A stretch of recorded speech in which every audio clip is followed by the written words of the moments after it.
Hi friends, வாங்க இன்றைக்கி கொத்தமல்லி குருமா எப்படி செய்யலாம் அப்படிங்கிறத பார்க்கலாம். வெஜிடபிள்ஸ் எதுவும் இல்லாத டைமில் இந்த மாதிரி ட்ரை பண்ணி பாருங்கள். இது ரொம்பவும் டேஸ்டியாக இருக்கும்.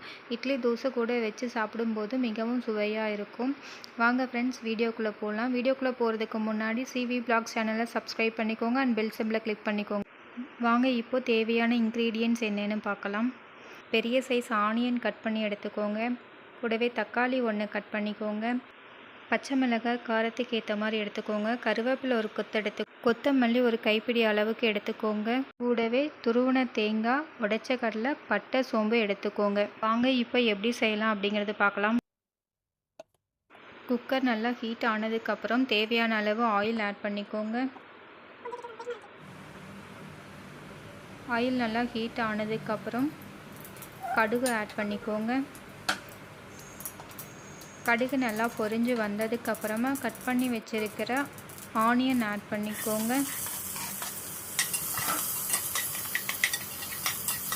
நல்லா வதக்கிடவே கட் பண்ணி வச்சுருக்கிற பச்சை மிளகாய், கருவேப்பிலை ஆட் பண்ணிக்கோங்க. நல்லா வதக்கிக்கோங்க. தேவையான உப்பை ஆட் பண்ணிக்கோங்க.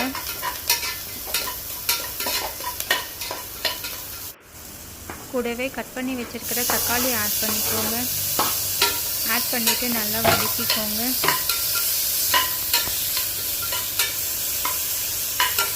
நல்லா வதங்கினதுக்கப்புறம் தேவையான காரத்துக்கு ஏற்ற மாதிரி சாம்பார் தூள் ஆட் பண்ணிக்கோங்க.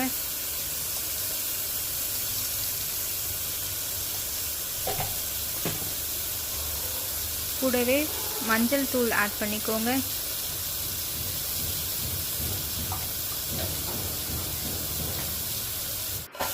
ஆட் பண்ணிவிட்டு நல்லா வதக்கி விட்டுக்கோங்க.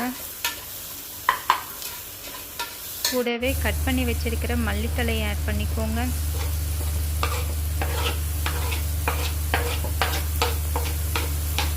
ஆட் பண்ணிவிட்டு நல்லா வதக்கிக்கோங்க.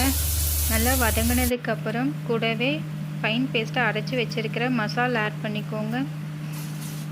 மசாலா ஆட் பண்ணும்போது தேவையான அளவுக்கு வாட்டர் ஆட் பண்ணிக்கோங்க.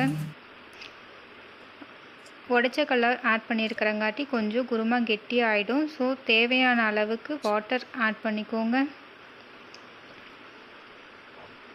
ஆட் பண்ணிவிட்டு நல்லா மிக்ஸ் பண்ணிக்கோங்க.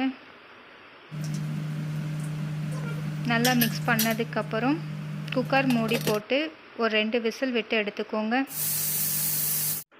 ஒரு 5 மினிட்ஸ்க்கு அப்புறம் ஓப்பன் பண்ணி பாருங்கள். தக்காளி, வெங்காயம், மல்லித்தழையெல்லாம் நல்லா வெந்து ஒரு டேஸ்டியான குருமா ரெடி ஆகிருக்கும். ஓகே ஃப்ரெண்ட்ஸ், நீங்களும் ட்ரை பண்ணி பாருங்கள்.